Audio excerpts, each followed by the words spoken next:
నమస్తే సార్. నమస్తే అండి. జై శ్రీరామ్. జై శ్రీరామ్ సార్. ఎలా ఉన్నారు? ఫైన్.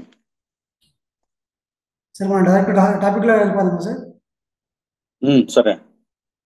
సార్ ఇది ఫస్ట్ వచ్చేసి పాస్టర్ ప్రవీణ్ గారు చనిపోయారు కదా, పాస్టర్ ప్రవీణ్. సో అవును. చనిపోయినప్పుడు మీ పేరు, మీతో పాటు కరుణాకర్ గారి పేరు, ఇలా కొంతమంది పేర్లు అనేది బయటకు వచ్చాయి కదా. ఉమ్. దాని తర్వాత ఇప్పుడు రీసెంట్గా చూస్తే అది యాక్సిడెంట్ అనేసి తేలింది. సో ఫస్ట్ మీ పేర్లు చెప్పినప్పుడు మీరు ఏమనుకున్నారు? అంటే ఏ విధంగా ఫీల్ అయ్యారు? అంటే మీరు ఏమన్నా ఆవేశానికి ఇలాగా, లేదంటే ఏమన్నా? ఫస్ట్ పాయింట్ ఫస్ట్ పాయింట్ ఏంటంటే ఇది ఆల్రెడీ అంతా జరిగిపోయింది. ఆ, పోలీస్ ఎంక్వైరీలో కూడా స్పష్టంగా వచ్చింది ఏంటంటే ఆ, తాగి చనిపోయిండు అని చెప్పి, తాగి స్లిప్ అయి చనిపోయిండు అని చెప్పి తెలిసిపోయింది. సో మీరు ఏమంటారేమంటే, మీరు అది తెలిసినప్పుడు మీరు ఏ విధంగా ఫీల్ అయ్యారో అని చెప్తున్నాను మీకు. అవును. అంటే టెన్షన్ ఫీల్ అయ్యేది ఏం లేదు అందులో. టెన్షన్ కోసం ఫీల్ అయ్యారా? ఏం టెన్షన్? నో, టెన్షన్ లేదు, ఏం లేదు. ఉమ్. అది నేరం చేసిన వాడు టెన్షన్ పడాలి, మాలాంటి వాళ్ళు పడవలసిన అవసరం లేదు. ఎవరైతే తప్పు చేస్తారో వాళ్ళు టెన్షన్ పడాల్సిన అవసరం ఉంటుంది. ఓకే. మేము అవి చూసినప్పుడు మేము నవ్వుకున్నాము. ఒక కామెడీగా తీసుకున్నాము. ఆ, ఈ గొర్రెలకు బుర్ర ఉండదని చెప్పేసి మళ్ళీ ఒకసారి నిరూపించుకున్నారని చెప్పేసి మాకు అర్థమైంది. మాకు ఇమ్మీడియట్ గా మేము దానికి కౌంటర్స్ కూడా, అంటే మా మీద ఒక శివరాజకీయం చేయాలనుకున్న ఈ క్రైస్తవులకు, గొర్రెబిడ్డలకి మేము ఘాటుగానే సమాధానం చెప్తూ, స్ట్రాంగ్ గానే కౌంటర్స్ ఇస్తూ ఓకే. మేము కూడా ఎంజాయ్ చేసాం మేము. ఎందుకంటే వాళ్ళ అవివేకాన్ని చూస్తూ, ఆ, వాళ్ళ అంటే వాళ్ళకి ఎంత ఆ, అంటే బ్రెయిన్ తక్కువ ఉంటది అనేది ఆ, ఈ సంఘటన ద్వారా, ఇది ప్రవీణ్ పగడాల శవం మీద వాళ్ళు చేస్తున్న రాజకీయం మీద మాకు అర్థమైంది. ఓకే. ఎందుకు అంటే, ఫస్ట్ ఆఫ్ ఆల్, ఒకవేళ మేము నేరం చేసి ఉంటే మేము పారిపోయే వాళ్ళం, ఓకే. మొబైల్ స్విచ్ ఆఫ్ చేసుకునే వాళ్ళం. అర్థమవుతుందా? ఆ, ఇవన్నీ చేయకుండా మేము ఉండి టీవీలో డిబేట్లు చేసుకుంటూ, వీడియోలు మాట్లాడుతూ, మాట్లాడుతున్నా కూడా వాళ్ళకి కామన్ సెన్స్ లేదంటే, వీళ్ళు వీళ్ళు అంటే నేరం చేసి ఉండరు అని చెప్పి అనే చిన్న లాజిక్ కూడా వాళ్ళకి అర్థం కాదు. ఫస్ట్ ఆఫ్ ఆల్ ఏంటంటే, వాళ్ళకు ఒక పాస్టర్, అంటే వీళ్ళు ఏం చెప్తారంటే, పాస్టర్లు అందరూ మేము ఒకప్పుడు తాగుబోతులము, తిరుగుబోతులము, అన్ని ఎదో పనులు చేసాం, గలీజ్ పనులు చేసినాం అని చెప్పేసి ఇప్పుడు మేము చాలా పవిత్రంగా ఉంటున్నామని చెప్తారనమాట వీళ్ళంతా. ఓకే. సో అలాంటి పాస్టర్లు ఒక ఇంత విపరీతంగా మందు దాగి చనిపోయేసరికి, అది బయటకు వచ్చేసరికి వాళ్ళకు పిచ్చెక్కిపోయింది వాళ్ళకి. ఓకే. సో నిజం చెప్పాలంటే ఈరోజు క్రైస్తవ్యాన్ని డ్యామేజ్ చేసుకుంది వాళ్ళే. ఓకే. ఈవెన్ ప్రవీణ్ పగడాల వాళ్ళ వైఫ్ కూడా స్పష్టంగా చెప్పింది ఆవిడ, దీన్ని ఇక్కడే ఆపేద్దాము అని చెప్పేసి. ఎందుకంటే ఆయన భార్యకు తెలుసు, ఆయన భార్యకు ఇప్పుడు ఆ భర్త తాగుతాడా తాగడానికి భార్యకు తెలియదా? అవును. ఓకే. స్పష్టంగా తెలుసు కదా. ఇదే మన ఐజీ గారు మన పోస్ట్ మార్టం రిపోర్ట్ అవన్నీ కూడా మన బహిర్గతం చేసినప్పుడు, అందులో ఎవరో ఒక విలేకరి ఒక ప్రశ్న అడిగిండు. సార్, ప్రవీణ్ పగడాల తాగడం మొదటిసారి, ఇదే ఫస్ట్ టైమా, లేకపోతే ఈయన రెగ్యులర్ గా తాగేవాడా, ఉమ్. దానికి ఏమైనా రికార్డ్స్ ఉన్నాయా, అంటే ఏమైనా ఆధారాలు ఉన్నాయంటే, ఐజీ గారు అదే ప్రెస్ మీట్ లో ఒక మాట చెప్పారు. ఏంటంటే, గతంలో ఈయన మార్చి నెలలో ఆ, రాజమండ్రి వచ్చినప్పుడు రాజమండ్రి వచ్చినప్పుడు ఓకే. 2 సార్లు ఏది ఈ లిక్కర్ కొన్నట్టు ఏది బ్యాంక్ అవును. స్టేట్మెంట్ లో కనబడుతుంది అని చెప్పేసి స్పష్టంగా చెప్పింది. ఓకే. అట్లా అలా సో అంటే వీళ్ళకి ఇవన్నీ చూసిన తర్వాత పాపం మీ గొర్రె బిడ్డలకు కొంత మైండ్ చలించిపోయి ఏం చేయాలని అర్థం కాక దాన్ని మా మీద వేసి ఒక రాజకీయం చేయాలని చెప్పి చూశారు. కానీ పోలీసులు పోలీసులు ఆంధ్ర, ఇప్పుడు తెలంగాణ పోలీసులు కానీ ఆంధ్ర పోలీసులు కానీ అంత పిచ్చోళ్ళేం కాదు కదా. ఉమ్. అంత మేధావులు ఉన్నారు అక్కడ, మంచి మంచి పోలీస్ ఆఫీసర్స్ ఉన్నారు, ఎక్స్పర్ట్స్ ఉన్నారు. వాళ్ళ సైంటిఫికల్ గా అన్ని ఆధారాలు తీసి దాదాపు ఆ హైదరాబాద్ నుంచి రాజమండ్రి దాకా 400 నుంచి 500 త్రీ సీసీ కెమెరాలను పరిశీలించి స్పష్టమైన రిజల్ట్ ఇచ్చారు వాళ్ళు. సార్, అయితే ఇప్పుడు మీ దగ్గర ఏంటంటే మన తను చనిపోయినప్పుడు, పాస్టర్ గారు చనిపోయినప్పుడు తాగి చనిపోయాడు, దరిద్రం పోయింది అన్నట్టుగా మీరు పోస్ట్ పెట్టారంట. అంటే మీకు ఏమన్నా ఎవరైనా ఇంటిమేషన్ ఇచ్చారా? ఏ విధంగా పోస్ట్ అనేది పెట్టడం జరిగింది మీరు? ఫస్ట్ పాయింట్ ఏంటంటే, 24వ తారీఖు చనిపోయినప్పుడు మేము కూడా అందరం కూడా బాధపడ్డాము. మేము కూడా బాధపడి 24వ తారీఖు సాయంత్రం 6 గంటలకి విపి రెడ్డికి, అలాగే పీటర్ పుట్టాని, ఇద్దరు పాస్టర్లకు కూడా ఫోన్ చేశాను నేను. ఉమ్. ఫోన్ చేసి మా సానుభూతి కూడా తెలియజేశాం మేము. ఓకే. ఎందుకంటే ఒక మనిషిని మర్డర్ చేయడం తప్పే, అది ఎవరు అవును. చేసినా తప్పే. అవును. అది హిందూ చేసినా తప్పే, క్రిస్టియన్ చేసినా తప్పే, ముస్లిం చేసినా తప్పే. అవును. ఎవరిని కొట్టద్దు, ఎవరు చంపుకోవద్దు. చంపుకోవద్దు. ఆ వ్యవస్థ అది రాంగ్ వ్యవస్థ. అది అవును. సిద్ధాంతపరంగా మనం ఎన్ని మాట్లాడుకున్నా ఏం కాదు, కానీ అవును. ఒకరిపైన ఒకరు దాడి చేసుకొని చంపుకోవడం అనేది కరెక్ట్ కాదు. మనకు తప్పది. అవును. అది కంప్లీట్లీ రాంగ్ అది. అవును. సో 24వ తారీఖు మాకు తెలిసినప్పుడు మేము స్పందించిన ఒక సానుభూతిని తెలియజేయడం జరిగింది. ఇక 24వ తారీఖు రాత్రి నుంచి, సాయంత్రం నుంచి, అంటే మేము తెలియజేసిన తర్వాత నుంచి అక్కడ సినిమా అంతా వేరైపోయింది. ఓకే. ఇక 25వ తారీఖు అయితే విచ్చలవిడిగా మాట్లాడడం స్టార్ట్ చేశారు వాళ్ళు. ఏంటంటే ఈ హత్య చేసింది హైందవ సమాజము. హైందవ సమాజంలో మతోన్మాదులైన అమరా ప్రసాద్, హ్మ్. కరుణాకరు, లలిత్, రాధా మనోహర్ స్వామి అని చెప్పేసి మా పేరు స్పష్టంగా చెప్పడం జరిగింది వాళ్ళు. అయితే దాంట్లో మీరు అది పోస్ట్ చూసిన పెట్టారంట తర్వాత కదా సార్? మీరు పోస్ట్ పెట్టారంట చెప్తా కదా? వినండి, అదే చెప్తున్నా వినండి. అది చూసిన తర్వాత అసలు ఇలాంటి గొర్రెలకు ఆమె సానుభూతి తెలియజేసింది, హ్మ్. ఇలాంటి బ్రెయిన్లెస్ ఫెలోస్ ఆమె చేసింది, అసలు ఈ మర్డర్కి మాకేం సంబంధం అని చెప్పేసి అప్పుడు అప్పుడు కూడా మేము పెట్టలేదు. ఆ హ్మ్. తర్వాత అదే రోజు పోలీసు వాళ్ళు ఆయన ఎలా చనిపోయిందని చెప్పడానికి ఒక సీసీ కెమెరాలు రిలీజ్ చేశారు వాళ్ళు. ఓకే. ఒక రెండు వీడియోలు రిలీజ్ చేశారు. అవును. ఇక్కడ అక్కడ టోల్ గేట్ దగ్గర సైడ్ వ్యూ ఒకటి, టాప్ వ్యూ ఒకటి చూపించారనమాట. అవును. ఆ వీడియో చూస్తున్నప్పుడు మనకి ఎవరికైనా అంటే బుర్రున్న ఎవరికైనా అర్థమవుతుంది ఏంటంటే అది తాగినోడే నడిపించే పద్ధతి. ఎందుకంటే సమాజంలో మనం రెగ్యులర్ గా చూస్తున్నాం కాబట్టి మనిషి తాగినప్పుడు ఎలా నడిపిస్తాడు అనేది జనరల్ గా మనందరికి తెలుసు మనకి. అవును. సో నిద్రలో ఏ విధంగా నడిపిస్తాడు అనేది సమాజం మనకు తెలుసు మనకు. అవును. అంటే ఆ మాత్రం కామన్ సెన్స్ అనేది మనందరికి ఉంది కాబట్టి ఆ వీడియో చూడంగానే ఒక తాగుబోతు నడిపించినట్టు అనిపించి, అంటే బ్యాలెన్స్ లేకుండా ఆ తాగుబోతు ఎలా నడిపిస్తాడో ఆ విధంగా నడిపించిన వీడియో చూసిన తర్వాత మేము పోస్ట్ పెట్టడం జరిగింది. కానీ మీరు ఒక ఒకటి తాగుబోతు మీరొకటి రాంగ్ చెప్తున్నారు. ఏంటి అంటే, వాళ్ళు ఆయన చనిపోయినాక 1 అవర్‌కో లేకపోతే మార్నింగో మీరు పోస్ట్ పెట్టారు. ఏందంటే, ఈ ప్రవీణ్ అనేతనే చనిపోయాడు, దరిద్రం పోయింది, తాగి చనిపోయిండు అని చెప్పేసి మీరు పోస్ట్ పెట్టారు. ఆ వీడియో రిలీజ్ అయింది ఆఫ్టర్ 2 డేస్ తర్వాత. బట్ మీకెలా తెలిసింది అని చెప్పేసి అంటా ఉన్నారు బయట దానికి. ఫస్ట్ పాయింట్ ఏంటంటే 24వ తారీఖు ప్రాథమిక రిపోర్ట్ పోస్ట్ మార్టం మన 25వ తారీఖు అవును. పోస్ట్ మార్టం ఇక్కడికి ప్రాథమిక రిపోర్ట్ దగ్గర తీసుకుపోయినప్పుడు అలా జరిగినప్పుడు పోలీసులు ఒక విషయం చెప్పడం జరిగింది. ఏంటంటే యాక్సిడెంట్ ద్వారా చనిపోయిండు, ఆ! అర్థమవుతుందా, అవును. డ్రంక్ డ్రంక్ చేశాడు అన్న విషయం కూడా ఆ రోజు చెప్పడం జరిగింది ఆ రోజు. ఓకే. సో వీటన్నిటిని బేస్ చేసుకొని వీడియోస్ చూసి అన్ని కూడా స్పష్టంగా మనకు అర్థమవుతుందంటే డ్రంక్ అంటారు. ఓకే. సో, అలాగే మళ్ళా ఇంకొక విషయం ఏంటంటే, ఎవరైనా సరే అందరు దేవుళ్ళు ఈక్వల్‌గా అన్నట్టుగా మీడియా ముందొచ్చి మాట్లాడితే మీరు వాళ్ళకి కాల్ చేసి బెదిరిస్తున్నారని చెప్పేసి కూడా బయట వినిపిస్తుంది.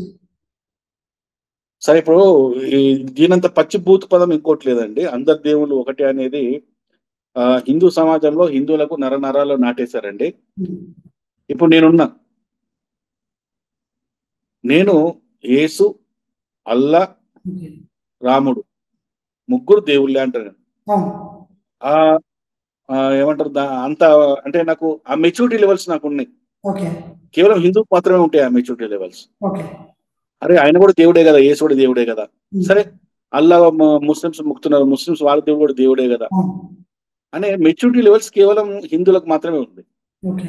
అదే నువ్వు ఒక క్రైస్తవుడి దగ్గరికి వెళ్ళి సేమ్ యేసు, అల్లా, రాముడు దేవుడు అని అవును. చెప్పేసి ముగ్గురు దేవుళ్ళు అని చెప్పి ఒక క్రైస్తవుడితో నడిపించండి, ఈ ముగ్గురు దేవుళ్ళే అని చెప్పి ఒక ముస్లింతో నడిపించండి, ఓకే. వాళ్ళు ప్రాణం పోయినా అన్నారు.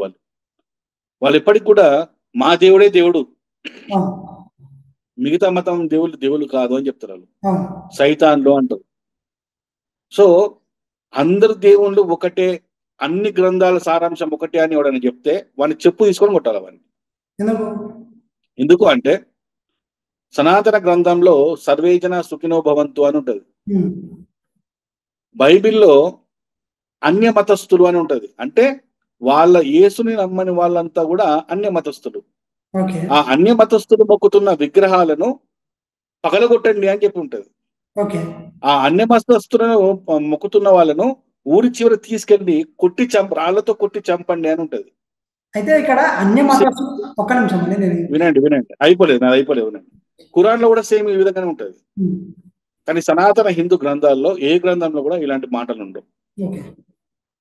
సో ఎవరైనా అన్ని గ్రంథాల సారాంశం ఒకటే అంటే వాడిని ముందు చెప్పు తీసుకొని కొట్టి ముందు గ్రంథాలు చదివి రారా అని చెప్పాలి. ఓకే. సో, నాకు చెప్పొచ్చా ఇప్పుడు ఒకటి? నేను అయితే ఇప్పుడు మీరు ఇందాక అన్నారు చూసినా బైబిల్ వచ్చేసి అన్య మతస్థులు ఏవైతే విగ్రహాలు ఉంటాయో వాటిని పడగొట్టాలి తీసేయాలని. అంటే ఆ చర్చికి అయితే ఎవరు వస్తారో బాప్తిస్మం అయితే ఎవరైతే తీసుకుంటారో వాళ్ళు ఆ దేవుడిని మొక్కకూడదు అలాంటివి ఏమైనా ఉంటే పక్కన పెట్టండి అని చెప్పేసి ఉంటుంది అని చెప్పేసి వాళ్ళు మాట్లాడుతూ ఉంటారు. వాళ్ళు అంటారు ముచ్చట. బట్ మీరేమో ఈ విధంగా బైబిల్లో బైబిల్ దేవుడైన యెహోవాను యేసును నమ్మని వాళ్ళు ఎవరైనా కూడా అన్య మతస్థులు. ఓకే. నిర్గమ కాండం అనే ఒక అధ్యాయంలో స్పష్టంగా రాసి ఉంది. మీరు అవసరం అంటే చదువుకుంటారండి. ఓకే. ఇప్పుడు వాళ్ళ చర్చలో ఏం చెప్తున్నారు? ఏసే దేవుడు అని చెప్తున్నారు. ఓకే. రాముడు దేవుడు అని చెప్తారు వాళ్ళు? లేదు. అల్లా దేవుడు అని చెప్తారు వాళ్ళు? ఓకే. చెప్పరు. మరి వాళ్ళు చెప్తూ నేను చెప్పేది కరెక్టే కదా మరి. ఓకే. అదే ఇప్పుడు మీరు ఒక మాట ఇవ్వండి, ఒక చర్చిలోకి వెళ్ళండి, వాళ్ళు వాళ్ళు ప్రార్థన చేసే టైంలో కానీ వాళ్ళు ఆరాధన చేసే టైంలో మీరు వెళ్ళండి, వాళ్ళ బైబిల్ గురించి తక్కువ చెప్తారు, హిందూ దేవి దేవతల గురించి ఎక్కువ చెప్పి ఇక్కడ వీళ్ళ తిడుతూ వాళ్ళ దేవుణ్ణి హైలైట్ చేసుకుంటారు వాళ్ళు. అర్థమైంది కదా? కానీ ఏ రోజు కూడా ఏ ఒక్క గుడి అయినా వెళ్ళండి మీరు, ఏ గుళ్ళు అన్నా ఏసు గురించి కానీ అల్లా గురించి కానీ మాట్లాడతారా? అస్సలు మాట్లాడతారు. అసలు టాపికే రాదు. ఎందుకంటే మా గుళ్ళల్లో ఉన్న మా దేవుని గురించి చెప్పుకోవడానికే మాకు టైం సరిపోదు. సో అందరు దేవుళ్ళు ఒకటే, అందరు ఒకటే చెప్పారు అనే మాటలు ఇవన్నీ బక్వాస్ మాటలు ఇవి. ఇప్పుడు నేను ఒక మాట అడుగుతున్నాను, బైబిల్లో ఏముంటదంటే నన్ను నమ్మి బాప్తీసం తీసుకున్నవాడు స్వర్గానికి పోతాడని చెప్తాడు. అంటే యేసును నమ్మి, క్రైస్తవ మతంలో ఉన్న యేసును నమ్మి బాప్తీసం తీసుకొని ఏసే దేవుడు అని నమ్మిన వాడు స్వర్గం పోతాడట, మిగిలిన వాళ్ళు పోరట. ఇప్పుడు నేను ఏమంటానంటే, నేను ఒక రేప్ చేసిన, ఒక మర్డర్ చేసిన, రేపు మన సికింద్రాబాద్ క్లాక్ టవర్ దగ్గర పోయి ఆడ చాలా చర్చిలు ఉన్నాయి, ఆడ చాలా దుకాణాలు ఉన్నట్టు చర్చిలు ఉన్నాయి, అక్కడ పోయి నేను ఏదైనా ఒక చర్చిలోకి వెళ్ళిపోయి అయ్యా ఏసయ్యా నేను ఈ రోజు నేను నమ్ముతున్నా అని చెప్తా, అయితే నన్ను స్వర్గం పంపించేస్తాడు యేసు? మరి నా వల్ల రేపు గురైన అమ్మాయికి ఏం న్యాయం చేస్తున్నాడు యేసు? నా వల్ల మా దోపిడి గురైన ఒక మగవాణి ఒక కుటుంబానికి యేసు ఏం న్యాయం చేస్తున్నాడు? ఇదేంటి ఇది అసలు ఇది సిద్ధాంతమేనా ఇది? అదే సనాతన ధర్మంలో తప్పు చేసిన వాడికి పనిష్మెంట్ దొరకాల. ఇప్పుడు పోలీస్ డిపార్ట్మెంట్ ఉంది, మర్డర్ చేసిన వాడికి క్షమిస్తారా లేకపోతే వాడిని తీసుకుని పనిష్మెంట్ ఇస్తారా? ఎగ్జాక్ట్లీ. మన న్యాయ వ్యవస్థ కావచ్చు, కోర్టు కావచ్చు, పోలీస్ కావచ్చు, మంచి చెడును చూసి మంచి చేస్తే మంచివాడని చెప్తారు, చెడు చేస్తే చెడు వాడని చెప్తారు. సో తప్పు చేసినప్పుడు వాడికి పనిష్మెంట్ ఇస్తే వాడు మంచివాడు అవుతాడు. కానీ ఆ తప్పు చేసిన వాడిని తీసుకుపోయి స్వర్గం తీసుకపోతే ఆ తప్పు వాని వల్ల నష్టానికి గురైన వాళ్ళ పరిస్థితి ఏంది? వాళ్ళని ఎవరు తీసుకుపోవాలి మన స్వర్గానికి? అయితే వాళ్ళు యేసుని నమ్మలేదు కాబట్టి నా వల్ల రేపు గురైన స్త్రీ యేసుని నమ్మలేదు కాబట్టి ఆమె నరకం పోతుందట. ఈ రేప్ చేసిన వాడు యేసుని నమ్మింది కాబట్టి స్వర్గం పోతాడట. ఇదేం కాన్సెప్ట్? దరిద్రమైన కాన్సెప్ట్. ప్రపంచంలో ఇటువంటి కాన్సెప్ట్ ఏమైనా ఉంటుందా? అసలు కామన్ సెన్స్ లేని కాన్సెప్ట్ కదా ఇది. క్రిస్టియానిటీ అనేది కామన్ సెన్స్ లేని కాన్సెప్ట్ కదా. ఏమైనా బుర్ర ఉందా? తప్పు చేసిన పనిష్మెంట్ ఇవ్వాలన్నా? అట్లాంటి రేపటి నుంచి దొంగలు, మానభంగాలు, రేపిస్టులు, దోపిడీదారులు మొత్తం రోడ్ల మీద తిరుగుతారు. ఇక మన చట్టాలు కనుక న్యాయం కాకుండా క్షమిస్తామని చెప్తే, మన ప్రభుత్వాలు అలాంటి వాళ్ళని క్షమిస్తామని చెప్తే ఏమున్నది? ఇక మొత్తం దోపిడీ దొంగతనాలే కదా. మరి ఇదేందా కాన్సెప్ట్? తప్పు చేసిన వాడికి భయం ఉండాలా? 100%. మరి కానీ నాకు ఒక క్వశ్చన్, ఇదే పాస్టర్, ఇప్పుడు నేను ఒక మాట అడుగుతున్నా, ఇదే పాస్టర్లు ఎవరు పాస్టర్ల రూపంలో ఉన్న వాళ్ళందరూ నేను ఒక ప్రశ్న అడుగుతున్నా. మీ ఇప్పుడు పాస్టర్లు ఉంటారు, పెద్ద పెద్ద పాస్టర్లు ఉంటారు. ఆ పాస్టర్ నిండాలకు పోయి అసలు నేను అలాంటివి మాట్లాడద్దు, నేను జనరల్ ఒక టాక్ మాట్లాడుతున్నాను. ఆ పాస్టర్లో ఉన్న వాళ్ళ కూతుర్లనో వాళ్ళ ఇంట్లో ఆడపిల్లలనో ఏదైనా జరగకుండా ఎవరైనా పోయి జయిస్తే వాడిని క్షమిస్తారా పాస్టర్లు? ఎవరు క్షమించరు. అదే మరి ఏం మరి ఇదేం కాన్సెప్ట్? ఇది క్రిస్టియానిటీ అనేది పిచ్చితనం కదా, అది బుర్రలేనితనం కదా అది. ఇప్పుడు చనిపోయిన తర్వాత స్వర్గం పోవాలంటే యేసుని నమ్మాలట. అసలు సచ్చిన తర్వాత నువ్వు స్వర్గం పోతావు నరకం పోతావు నువ్వు చెప్పినావా? నీకు తెలుసా నాకు తెలుసా? అది కరెక్ట్. పోనీ ఎవడన్నా పోయి చూసి వచ్చినాడు ఎవడన్నా ఉన్నాడా ఇంతవరకు ప్రపంచంలో? అవును అది హిందూ మతంలో కావచ్చు, క్రిస్టియన్లో కావచ్చు, ముస్లింలో కావచ్చు. అవును స్వర్గం పోయి నేను వచ్చినా చెప్పినాడు ఉన్నాడా? లేదు నరకం పోయి నేను వచ్చినాడు అని ఉన్నాడు ఎవడన్నా? అసలు ఎవడు లేడు కదా. లేదు. మరి ఓకే, కానీ నాకు ఒక క్వశ్చన్ ఇంకా అది క్లారిటీ ఇవ్వలేదు మీరు. అంటే ఎవరైనా సరే మన అందరు దేవుళ్ళు ఒకటే అని చెప్పేసి మాట్లాడుతున్నప్పుడు మీరు వాళ్ళకి కాల్ చేసి బెదిరిస్తున్నారు అనేసి అంటారు. అంటే ఒక మానవతావాదంతో మాట్లాడినా కూడా వాళ్ళకి కాల్ చేసి బెదిరిస్తున్నారు అన్నట్టుగా టాక్ ఉంది. అసలు ఎంతవరకు ఎందుకు అలా? బెదిరియం కాదు, చెప్పు తీసుకొని కొడతాం. అంటే మానవతావాదంతో మాట్లాడుతూ కూడా తప్పంటారా? ఇందాక మీరు అన్నారు, ఏంటి మానవత్వం? మీరు ఇందాక మానవత్వం అంటే ఏంది? మానవత్వం అంటే ఏంది? మనుషుల మంచి చెప్పడం మానవత్వం. అవును మంచి చెప్పడం మానవత్వం. అవును చెడు చెప్పడం మానవత్వం కాదు. మనుషులందరూ ఒకటే ఒకటే కూడా దాని కూడా అది కూడా మానవత్వం కిందికి వస్తాయి కదా. మనుషులందరూ ఒకటే అని చెప్పి ఎవరు చెప్పారు? ఏ గ్రంథం చెప్పింది? ఏ మతం చెప్పింది చెప్పండి? అంటే ఏ మతం చెప్పదా? క్రైస్తవ మతంలో బైబిల్లో మనుషులందరూ ఒకటే అని చెప్పేది చెప్పండి. క్రైస్తవ మతం అని కాదు, ఇప్పుడు నార్మల్గా అయినా సరే ఒక హ్యూమన్ ప్రకారంగా మాట్లాడుకున్నా సరే, ఇప్పుడు మన చట్టం చెప్పినా సరే మనుషులందరూ ఒకటే అని చెప్పేసి మన చట్టం అయినా చెప్తుంది కదా. మనుషులందరూ ఒకటే అని చెప్పి కేవలం మా గ్రంథాలు మాత్రమే చెప్తున్నాయి, సనాతన గ్రంథాలు మాత్రమే చెప్తున్నాయి. ఓకే మనం మనుషులా బ్రతకాలి, తప్పు చేయకుండా బ్రతకాలి, నీతి నిజాయితీగా బ్రతకాలి, ఓకే పాపాలు చేయకుండా బ్రతకాలని చెప్తున్నది. ఆ, దాన్ని నమ్ముదాం, అందరం నమ్ముదాం. అవును అంతేగాని నువ్వు చెప్తే ఈ విధంగా చెప్పు నువ్వు. అంతేగాని అన్య మతస్థుడు అని చెప్పేసి క్రైస్తవ మతం అంటుంది, నువ్వు నువ్వు ఏది ముస్లిం మతం కూడా మనల్ని ఏది అంటే మన మతస్థులాగా వాడిని అవును తోపుట్టులాగా చూస్తలేడు. అవును చూడనప్పుడు ఎందుకు మనకు? కాఫీర్లు అంటున్నాడు, ముస్లిం మతమే మన కాఫీర్లు అంటుంది, క్రైస్తవ మతం అన్య మతస్థుడు అన్నప్పుడు ఆ రెండు మతాలు అంటే ఈ మూడు మతాలు ఒకటే అని ఎట్లా చెప్తావు? శ్రీరాముడు చనిపోతే, శ్రీరాముడు ఉన్నాడు కదా, సో ఆయన చనిపోతే జోహార్ అనాలి కానీ జయ హో శ్రీరామ్ అనేసి ఎందుకు అంటారు అని చెప్పేసి అజయ్ బాబు గారు అన్నారు. దానికి మీరు ఏమంటారు? దానికి సమాధానం ఏంటి? అదే ఇప్పుడు సైకోలు అన్నాం కదా ఇంత ముందే. ఎవడో తాగి చచ్చిపోతే, ఎవడో తప్ప తాగి చచ్చిపోతే అది హిందువులు చంపారు అని చెప్పేసి ప్రచారం చేసిన దాంట్లో మొట్టమొదటి వ్యక్తి వాడే. ఓకే వాడికి ఏంటంటే అర్జెంట్ గా ఫేమస్ కావాలి. ఇప్పుడు జోహార్ అన్నాడు సరే, మరి ఏసన్ కూడా 3 మూలలు కొట్టి రోడ్డు మీద ఈడ్చుకుంటూ తీసుకొని పోయి, జుట్టు పట్టుకొని ఈడ్చుకుంటూ తీసుకుపోయి మొలలతో మేకులు కొట్టి ఒళ్ళంతా గుణపాలతో పొచ్చి పొడిచి డొక్కలో ఒడిచి ఒక చెట్టు రెండు చెట్టు కొమ్మలకు రెండు కట్టెలకు తీసుకొచ్చి ఏలాడ తీసిండు, చంపేసారు. మరి ఇప్పుడు మేము కూడా జోహార్ అనాలా? వాళ్ళు జయహోన్ జోహార్ వేసి ఉన్నారు, వాళ్ళు జయహోన్ జోహార్ అన్నారు కదా. అదే జోహార్ అనాలా మేము కూడా? చంపిండు కదా, ఓకే మనుషుల చేతిలో చనిపోయింది కదా. ఆ చావు కూడా ఎలాంటి చావు అంటే అసలు దారుణమైన చావు. ముఖం మీద ఉంచిర్రు, ఓకే ఇజ్రాయెల్ ప్రజలు ముఖం మీద ఉంచిర్రు, ముఖం మీద కొట్టిర్రు, ఒళ్ళంతా కుళ్ళ పొడిచిర్రు. మరి ఇప్పుడు ఏమనాలి? ఈయన ఏ చావు అనాలి? నేను ఎలాంటి చావు తెచ్చిండని చెప్పాలి? ఆ పదాలన్నీ కూడా వాడాలన్నా? మరి కామన్ సెన్స్ లేదండి వీళ్ళకి, బుర్ర లేదు. ఇక్కడ శ్రీరాముడు సరైన నదిలోకి పోయి తన అవతారాన్ని చాలించిండు, చావలే, అవతారాన్ని చాలించి విష్ణువుగా మారిండు ఆయన. అదే రామాయణం చదివితే తెలుస్తుంది. ఆ రామాయణంలో చిట్ట చివరి 3వ వాల్యూంలో స్పష్టంగా రాసింది, ఆయన సరైన నదిలోకి వెళ్ళేసి తన అవతారాన్ని చాలించి రాముడు విష్ణువుగా మారిపోతాడు, తన ఒరిజినల్ అవతారానికి వెళ్తాడు. అప్పుడు అక్కడ మొత్తము దేవదూతలందరూ దేవి దేవతలందరూ వస్తారు,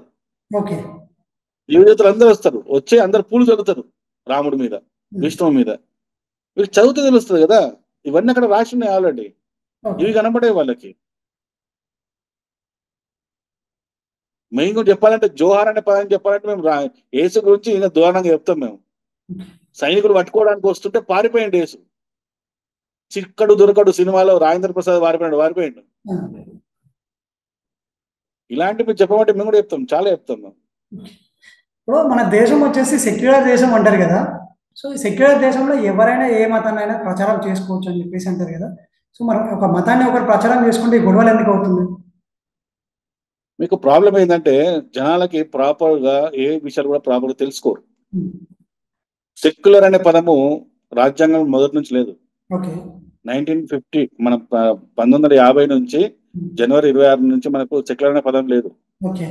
1975-76 ఆ సంవత్సరంలో ఇందిరాగాంధీ ఎమర్జెన్సీ విధించి సెక్యులర్ అనే పదాన్ని చేర్చడం జరిగింది. ఓకే. అర్థమవుతుందా? సో సెక్యులర్ అనే పదం అప్పుడే వచ్చింది, ఉమ్, అంతకుముందు సెక్యులర్ అనే పదం లేదు. అసలు సెక్యులర్ అంటే అర్థం ఏంటి అంటే ప్రభుత్వాలు, అది సెంట్రల్ కావచ్చు, స్టేట్ కావచ్చు, ఓకే. ఈ దేశాన్ని పరిపాలించే ప్రభుత్వాలు సెక్యులర్ గా ఉండాలి అంటున్నది రాజ్యాంగం, ఓకే. మనుషులు కాదు. ఓకే. పరిపాలించే ప్రభుత్వాలు సెక్యులర్ గా ఉండాలి అంటే ఆ ప్రభుత్వాలు ఒక క్రిస్టియన్ మతానికి కానీ, ఒక హిందూ మతానికి కానీ, ఒక ముస్లిం మతానికి కానీ, ఒక మతానికి సపోర్ట్ చేయకుండా అన్ని మతాలను ఈక్వల్ గా చూడాలి అని చెప్తుంది. అవును. నాకు రాజ్యాంగం కాన్సెప్ట్, మన రాజ్యాంగంలో ఉన్న అంటే ఏం చెప్పింది సెక్యులరిజం అనే పదానికి అర్థం అనేది తెలియదు.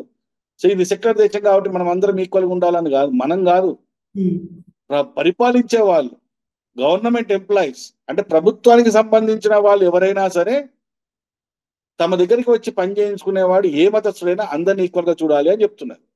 ఓకే. అంటే సమాజంలో ఉన్న వాళ్ళందరూ ఈక్వల్ కాదు అన్నట్టు దాని అర్థం అన్నట్ట. అర్థం కాలేదు మీ ప్రశ్న. అంటే ఇప్పుడు ఓన్లీ గవర్నమెంట్ దగ్గరికి అయితే ఎవరైతే వెళ్తారో వాళ్ళందరికీ ఈక్వల్గా చూడాలని చెప్పేసి మీరు అంటున్నారు. కానీ అంటే అవును. సమాజంలో ఉన్న వాళ్ళందరూ ఈక్వల్ కాదని చెప్పేసి మీరే అంటే ఇప్పుడు ఎంప్లాయీస్ లో ముస్లిమ్స్ ఉంటారు, క్రిస్టియన్స్ ఉంటారు, హిందువులు ఉంటారు. ఒక హిందూ ఎంప్లాయీ ఉన్నప్పుడు ఒక హిందువు వచ్చిన వాడు హిందూ అని చెప్పేసి మనకి సపోర్ట్ స్పెషల్ గా ఇవ్వద్దు. ఓకే. ఒక ముస్లిం ఎంప్లాయీ ఉంటే హిందూ వచ్చినప్పుడు కేర్లెస్ గా చేసేసి ఆయనకు పని చేయకుండా ఒక ముస్లిం వచ్చినప్పుడు స్పెషల్ గా పని చేయొద్దు ఓకే. ఎంప్లాయీస్. అదనమాట ప్రభుత్వాలు. ఇప్పుడు జనరల్ గా ఏమంటారంటే అందరూ బీజేపీ ప్రభుత్వము ఏది హిందూ ప్రభుత్వం హిందువుల కోసం చేస్తుంది అని, బీజేపీ మన కాంగ్రెస్ ఏమో ముస్లిమ్స్ కోసము అని చెప్తారు. అర్థమవుతుందా? ముస్లిం క్రిస్టియన్స్ కోసం అని చెప్పేసి. ఫర్ ఎగ్జాంపుల్ ఎంఐఎం ఉంది, ఎంఐఎం కంప్లీట్లీ అది ముస్లిం పార్టీ.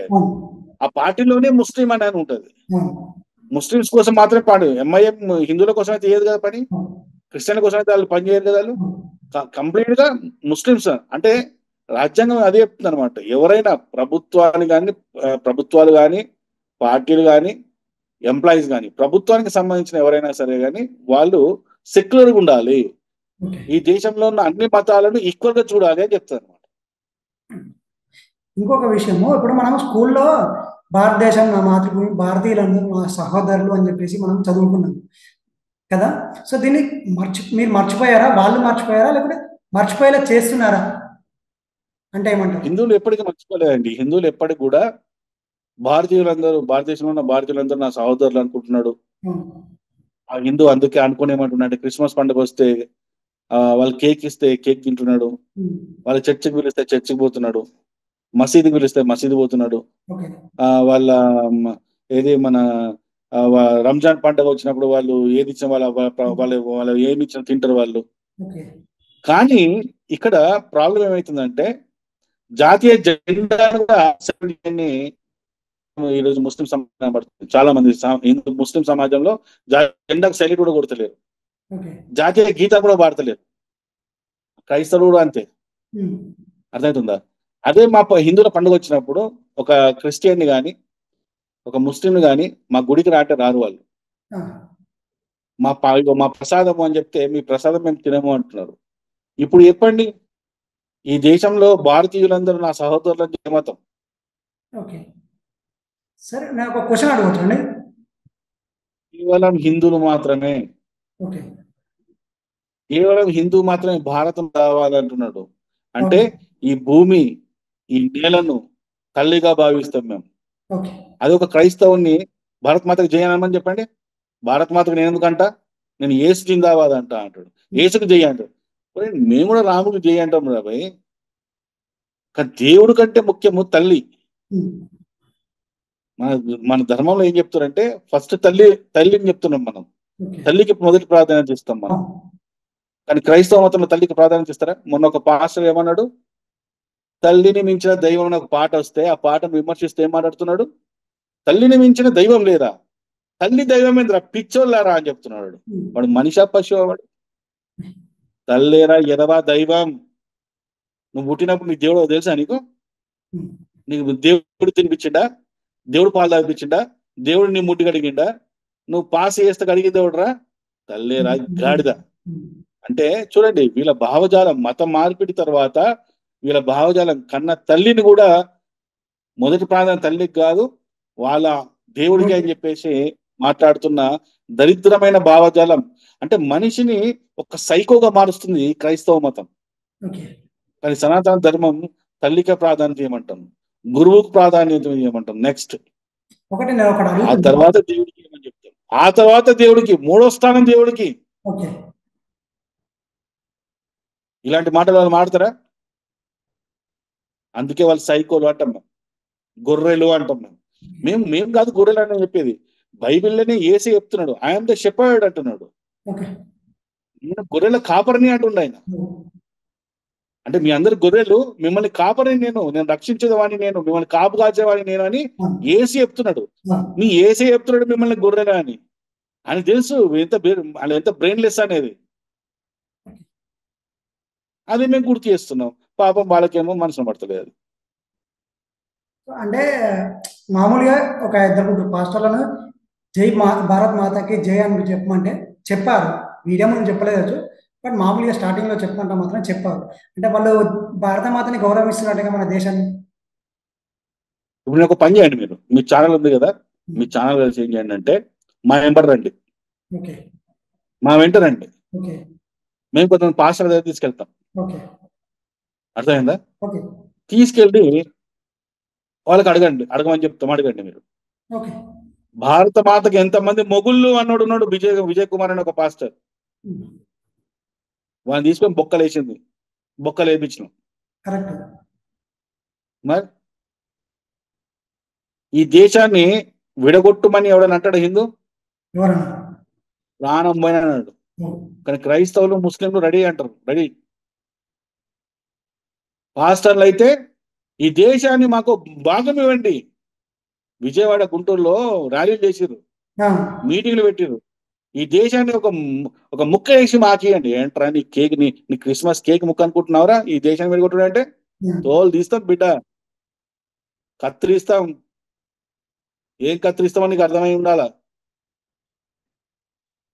ఈ మాటలకి కట్ చేస్తాం, దేశం ముక్కలు చేయాలా? ఎవడరా మీరు? మతం మారా కానీ దేశం మీద మీకు అంత దారుణమైన పరిస్థితి బుర్ర వస్తుందారా మీకు ఆలోచనలు?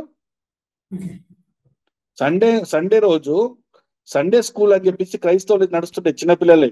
ఆ చర్చ్ పక్కన సండే స్కూల్స్ అని నడుస్తుంటాయి. ఇలా సండే స్కూల్లో అబ్జర్వ్ చేయండి. మీరు పోయి ఒక విలేకరులను కాకుండా మీరు వస్తున్నామని ముందు జాగ్రత్త చెప్పకుండా వెళ్ళి సీక్రెట్ గా ఒకసారి కెమెరాలు పెట్టుకొని చూపించండి. అక్కడ ఏం చెప్తుందో తెలుసా?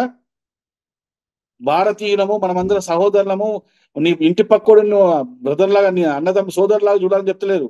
ఇజ్రాయేలు దేశం మనది, ఇజ్రాయేల్ మనము అట. ఎవడరా నువ్వు? ఇజ్రాయేల్ ఏంద్రా? ఇజ్రాయెల్ దేశం మీద ఎందుకు అవుతుందిరా? ఇజ్రాయెల్ దేశంలో క్రిస్టియానిటీ ఎంత ఉంది? 2% మాత్రమే. ఇజ్రాయెల్ దేశంలో క్రిస్టియన్లు కాదు ఉండేది, యూదులు ఉంటారు, యేసుని సిలువేసిన వాళ్ళు ఉంటారు. అలాంటి భావజాలం నేర్పిస్తుంది ఇక్కడ. చిన్న చిన్న పిల్లలకి భారతదేశం నీదని చెప్తలేరు, ఇజ్రాయెల్ దేశం మనదని చెప్పి నేర్పిస్తున్నారు పాటలు. మరి వాడు ఏమంటాడు పెద్ద అయిన తర్వాత? మాకు ముక్క ఇయ్యండి అన్నాడా? వాటి మీద మేము పోరాడుతున్నాం. ఇలాంటి భావజాలాన్ని ప్రకటిస్తున్న క్రిస్టియానిటీ మీద మేము పోరాడుతున్నాం. ఇలాంటి భావజాలాన్ని క్రియేట్ చేస్తున్న ముస్లిం వాళ్ళ మీద మేము ఫైట్ చేస్తున్నాం. మేము ఆ భావజాలం మీద పనిచేస్తున్నాం. మేము వాళ్ళకు వ్యతిరేకంగా కాదు మేము పనిచేసేది, ఆ మతానికి వ్యతిరేకంగా కాదు పనిచేసేది, ఆ వీళ్ళు సృష్టిస్తున్న భావజాలం మీద మేము పనిచేస్తున్నాం మేము వ్యతిరేకంగా. ఇంకో క్వశ్చన్, ఇప్పుడు మత మార్పిడి అని చెప్పేసి మీరు మాట్లాడుతూ ఉన్నారు కదా, సో మత మార్పిడి అనేది అంత ఈజీయా? మత మార్పిడి అంటే ఒక మనిషిని మార్చడమే కదా, అంతే కదా? అవును. సో మరి ఒక మనిషిని మార్చడం కోసము బయట కొన్ని క్లాసెస్ ఉంటాయి. అంటే సెల్ఫ్గా మనం ఏ విధంగా ఇంప్రూవ్ అవ్వాలి అట్లాంటి కొన్ని క్లాసెస్ ఉంటాయి. అట్లాంటి క్లాసెస్ విని కూడా మారని వాళ్ళు చాలా మంది ఉన్నారు. సో మరి వాళ్ళ గురించి ఏమంటారు మీరు దాని గురించి? ఇప్పుడు మతం మార్పిడి గురించి మాట్లాడుతున్నారు మీరు? అదే మతం మీ అంటే ప్రశ్న ప్రాపర్ మీ ప్రశ్న ప్రాపర్ అర్థం కాదు. నేను ఏమంటానంటే మతం మార్పిడి అంటే ఒక మనిషిని మార్చడమే కదా, అంతే అవును. కదా. సో అంటే ఒక మనిషిని మార్చడము అంత ఈజీయా అంటున్నా, ఇప్పుడు అంత ఈజీయా? ఊర్లలో సిటీ లాంటి కొద్ది కష్టం కానీ, ఎందుకంటే ఇక్కడ కొద్ది మెచ్యూరిటీ లెవెల్స్ అనేది, సిటీ అంటే నగరాల్లో కొద్ది మెచ్యూరిటీ లెవెల్స్ అనేది ఎక్కువ ఉంటాయి కాబట్టి, అంటే నువ్వు పల్లెటూరులో మెచ్యూరిటీ లెవెల్స్ ఉండవని కాదు, కొద్దిగా వాళ్ళకు తక్కువ తక్కువ ఆలోచన శక్తితో ఉంటారు కాబట్టి కొద్దిగా మనం అది మనకు అర్థమవుతుంది. మనకు అది ఓకే. అమాయకత్వం అంటే ఇక్కడ కొద్దిగా హుషారు ఉంటుంది, చాలు ఉంటాము, అవును. అక్కడ కొద్దిగా అమాయకత్వంతో ఉంటారు కాబట్టి కొద్దిగా నాలెడ్జ్ కూడా తక్కువ ఇన్సెక్యూర్ ఉంటుంది ఉంటారు అంటే కాబట్టి వాళ్ళని ఏం చేస్తారు వీళ్ళేమనుకుంటారు ఆ? వాళ్ళేమనుకుంటారు దాంతో వీళ్ళేమనుకుంటారు అర్థం కాదు. వాళ్ళేమనుకుంటారు ఎగ్జాక్ట్. అవతల సమాజం ఊర్లలో ఏమనుకుంటుంది ఏమవుతుందంటే అని చెప్పేసి అనుకుంటారు. ఊర్లలో ఏమవుతుందంటే ఫర్ ఎగ్జాంపుల్ ఏదన్నా ప్రతి ఇంట్లో సమస్య ఉంటుందండి. అవును. ముఖేష్ అంబానీ కూడా సమస్య ఉంటుంది. ఏ చెట్టుకు ఆ గాలి, అంతే గాలి వస్తుంది. అవును. ప్రతి ఇంట్లో సమస్యలు ఉంటాయి. సమస్యలు లేని ఇల్లు ఉండదు, కడుపు అనారోగ్యాలు రాని ఇల్లు ఉండదు. అర్థమవుతుందా? అవును. ఆరోగ్య సమస్యలు లేని ఇల్లు ఉండదు, ఆర్థిక సమస్య లేని ఇల్లు ఉండదు. ఈ అవును. ప్రపంచంలో ప్రతి ఒక్కడికి ప్రతి సమస్యలు ఉంటాయి. అవును. అయితే ఇక్కడ పేదవాడిని ఎప్పుడైతే ఇక్కడ టార్గెట్ చేస్తారో, పేదవాళ్ళని టార్గెట్ చేసి ఇంతకుముందు విదేశీ ఫండ్స్ చాలా వచ్చేటి. ఆ ఫండ్స్ నుంచి మనం ఏం చేసేవాళ్ళంటే మత మార్పిడి కోసము వాళ్ళ మీద ఇన్వెస్ట్ చేసేవాళ్ళు అనమాట. అంటే మీకు మా మతంలోకి వస్తే మీకు ఇది ఇస్తాము, అది ఇస్తాము, లేకుంటే ఒక చిన్న వ్యాపారం పెట్టిస్తాము, లేకుంటే ఇల్లు కొన్ని కట్టిస్తామనో, ఇలాంటి పేదవాళ్ళకు ఇల్లు కట్టడం అంటే డబుల్ బెడ్రూమ్, త్రిబుల్ బెడ్రూమ్ అని కాదు, ఒక సింగిల్. రూమ్ వేసి ఇవ్వడం. అంతే అంతే. ఒక రూమ్ వేసి ఇవ్వడం, దానికి మాక్సిమం ఊళ్ళలో ఎంత అవుతుందండి? 50,000 లక్షల రూపాయలు అవుతుంది. అవును.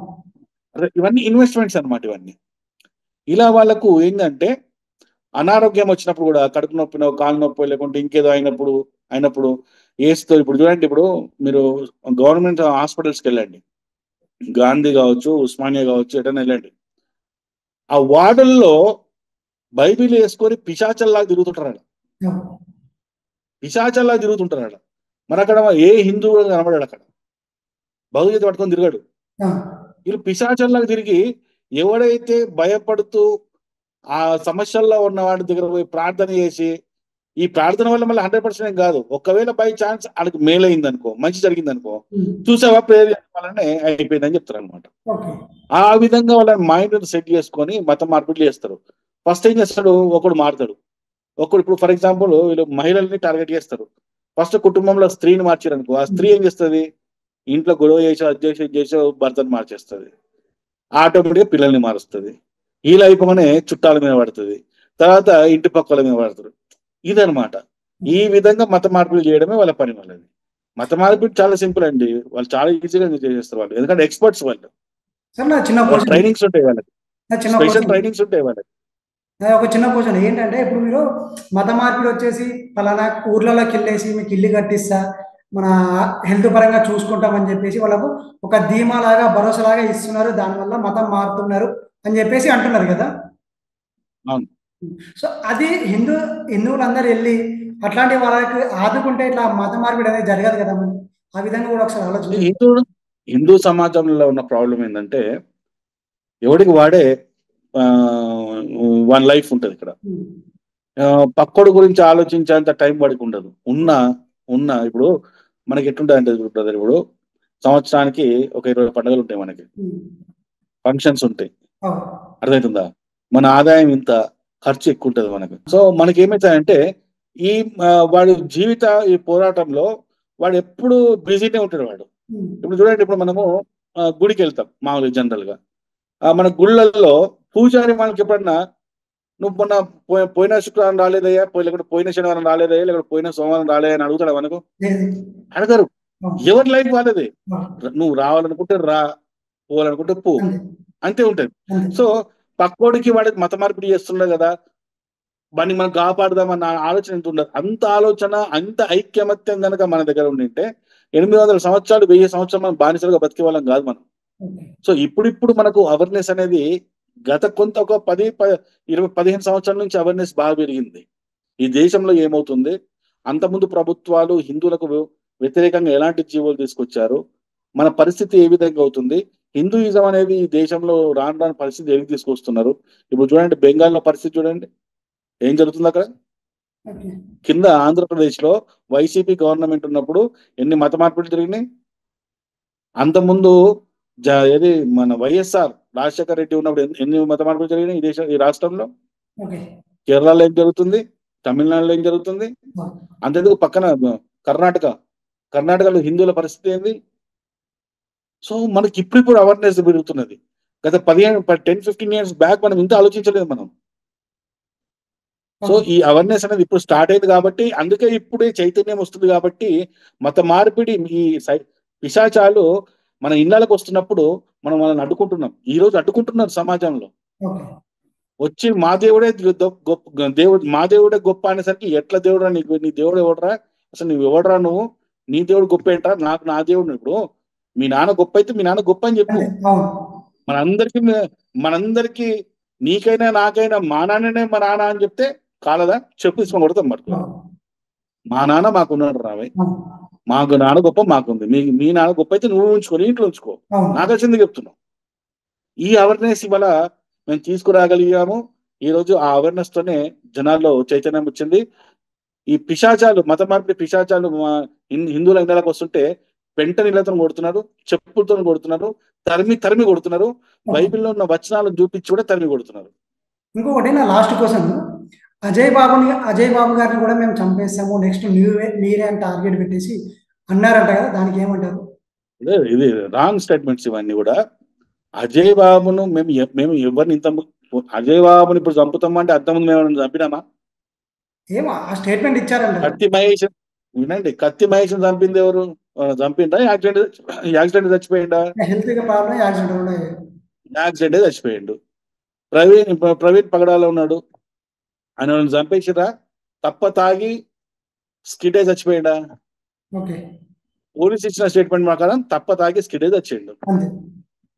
రేపు నువ్వు కూడా అంతేరా, రాముడు గురించి తప్పుగా మాట్లాడుతున్నావు. కత్తి మహేష్ రాముడు గురించి తప్పు మాట్లాడిండు, చచ్చిండు యాక్సిడెంట్ లా. ఈ ప్రవీణ్ పగడాల అనే వీడు రాముడు గురించి తప్పుగా మాట్లాడిండు, తప్పదాగిండు, రోడ్ స్కిడ్ అయి చచ్చిండు. నువ్వు రాముడు తప్పే మాట్లాడుతున్నావు. నువ్వు కూడా వీళ్ళ పరిస్థితి కలుగుతుంది నీకు. ఇప్పుడు కూడా మేము అదే అంటున్నాం. అజయ్ కాదు, ఏ పాస్టర్ అయినా ఎవడైనా రాముడు గురించి సీతమ్మ గురించి తప్పుగా మాట్లాడితే కత్తి మహేష్ గారికి, ఒక తాగుబోతు బకాడి పకడాల ప్రవీణ్ కు ఎలాంటి గతి పట్టిందో మీకు అలాంటి గతి పడుతుంది అని ఇప్పుడు కూడా స్టేట్మెంట్ ఇస్తున్నాం మేము. మా స్టేట్మెంట్ ఏం మార్పులేదు. యాక్సిడెంట్ లో కత్తి మహేష్ గారు చనిపోయారు అండ్ ప్రవీణ్ పగడాల గారు చనిపోయారు. నెక్స్ట్ మీరే అని చెప్పేసి మనం మాట్లాడుకున్నాం కదా. సో దానికి మీరు ఏమంటారు? అజయ్ బాబు నెక్స్ట్ మీరే. నేను అదే చెప్తున్నా, ఏంటంటే కత్తి మహేష్ చనిపోయింది యాక్సిడెంట్ లో అని చెప్పి హిందువులు చెప్పలేదు. ఓకే. ఇందాక మీరు మాట్లాడుతూ కూడా అదే టాపిక్ వచ్చింది. పోలీసులు నిర్ణయించారు. ఓకే. అంటే ఎంక్వైరీ చేసుకొని మనకు వచ్చిన రిజల్ట్ ఏంటి అంటే పోలీసులు నిర్ణయిస్తారు.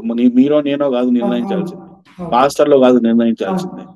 నిర్ణయించాల్సింది ఎవరు? అది హత్య, మర్డరా, లేకపోతే యాక్సిడెంట్ గా చనిపోయిందా అనేది, సూసైడ్ అనేది చెప్పాల్సింది ఎవరు? Police department. కత్తి మహేష్ విషయంలో కూడా చెప్పింది ఏమైంది? యాక్సిడెంట్ చెప్పారు. ఈ బకాడి ప్రవీణ్ పగడాల తాగుబోతూ బకాడి ప్రవీణ్ పగడాల కూడా స్కిడ్ అయితే తాగి చనిపోయింది అని చెప్పింది పోలీసులే.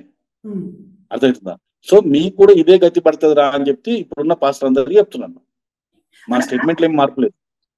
కరెక్ట్. అంటే మన స్టేట్మెంట్ ఒకటే అయినా కానీ వాళ్ళు అంటే మీరు అంటుంది ఏంటంటే యాక్సిడెంట్ అని చెప్పేసి వాళ్ళకి వినిపిస్తున్న కొద్ది అలాగే రిపీట్ అవుతుందంటే మీరే టార్గెట్ చేస్తున్నారు. ఇప్పుడు యాక్సిడెంట్ అనకపోతే మర్డర్ అని చెప్తామా? అంటే నెక్స్ట్ మీకు యాక్సిడెంట్ అదనట్లేదు. నెక్స్ట్ మీకు యాక్సిడెంట్ అవ్వకుండా చూసుకోండి అని చెప్పేసి మీరు అంటుంటే ఈ విధంగా స్టేట్మెంట్ అనేది అలాగ వెళ్ళిపోతుంది. ఈ రెండు జరిగినాయి కదా ఆల్రెడీ. ఓకే. ఈ రెండు ఎటాయితే జరిగినాయో మూడోది కూడా మీకు కూడా జరుగుతుంది అని చెప్తున్నాం. మూడోది కావచ్చు, నాలుగోది కాదు, 5ోది కావచ్చు, 10 కావచ్చు. అంటే ఎన్ని మోడల్ అయినా యాక్సిడెంట్ అవుతుంటారా? అదే ఇప్పుడు ఇంతకుముందు జరిగినాయి కదా రెండు. ఇంతకుముందు 2 జరిగినాయి. బట్ నెక్స్ట్ ఇది కూడా యాక్సిడెంట్ జరగవచ్చు అన్నట్టుగా మాట్లాడుతున్నాం. అవ్వచ్చు అని చెప్తున్నాం మేము. అంటే ఇట్లాంటి అవ్వచ్చు అని అంటే ఏమైందంటే వాళ్ళకు ఇంకా అనుమానాలు ఎక్కువ రేకెత్తే ఛాన్సెస్ ఉంటాయి. వాడికి అనుమానం వస్తే నాకెందుకు, వాళ్ళ అనుమానం రాకపోతే నాకేంటి? జరిగిన సంఘటనలను చూపించి ఇలా జరగవచ్చు రాబాయి మీకు కూడా అని చెప్తున్నాం మేము.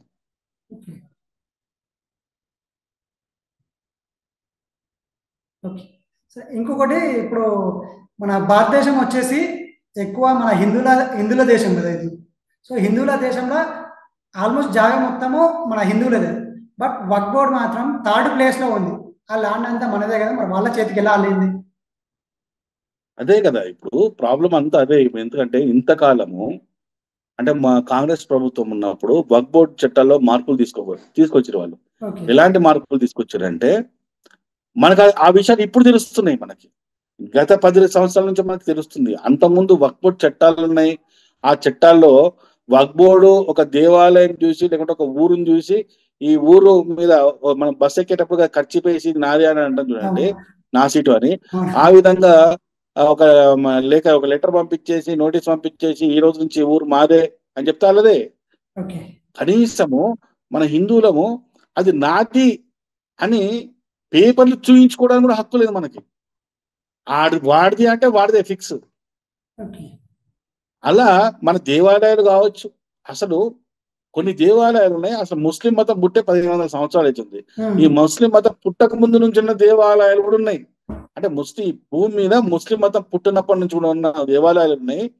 ఆ దేవాలయాలను భూములను కూడా మా వక్ భూమి అని చెప్పేసి వీళ్ళు భారతదేశంలో హిందూ దేశంలో ఎక్కడి నుంచో వచ్చిన ఈ ముస్లిం మతము లాక్కుండే చట్టాలను తీసుకొచ్చిన విషయం కూడా హిందువులకు తెలియదు. అంటే మేము ఎంత అమాయక స్థితిలో ఉన్నాం, ఎంత చేతకాని స్థితిలో ఉన్నామో మనం అర్థం చేసుకోవాలి. ఇవాళ ఏం చేస్తున్నారు? ఇవాళ వక్ఫ్ బోర్డు చట్టాల్లో మార్పులు తీసుకొచ్చి వాళ్ళని కంట్రోల్ చేసినందుకు ఇవాళ దేశం మొత్తము వాళ్ళు పోరాటాలు చేస్తున్నారు. ఓకే. ఇది అప్రజాస్వామికమైన చట్టం ఇది. వీటిని మేము ఒప్పుకోము అని చెప్పి దానికి కాంగ్రెస్ ప్రభుత్వం కావచ్చు, వైసీపీ కావచ్చు, లేకుంటే ఇంకా కొన్ని వెస్ట్ బెంగాల్లో కొన్ని ప్రభుత్వం కావచ్చు, మమతా ప్రభుత్వం కావచ్చు, వీళ్ళందరూ కూడా అవును ఇది అప్రజాస్వామికం, ఇది మన ముస్లింస్ కి వక్ఫ్ బోర్డ్ చట్టానికి సపోర్ట్ ఇవ్వాలా అని చెప్తున్నారు. ఓకే. ఇప్పుడు నిజంగా ఈ హిందువులందరూ ఏం చేయాలంటే వాళ్ళకి అడగండి, ఆ వైసీపీకి అడగండి, కాంగ్రెస్కి అడగండి. ఓకే. అంటే అన్యాయంగా మా భూముల మీద మీ భూములను చెప్పగానే వాళ్ళకి అప్పచెప్పడం ప్రజాస్వామికమేనా అని అడగండి. మా భూములను అక్రమంగా వాళ్ళు దోచుకుంటుంటే అది ప్రజాస్వామ్యబద్ధంగానే దోచుకుంటున్నా అని చెప్పి ప్రశ్నించండి.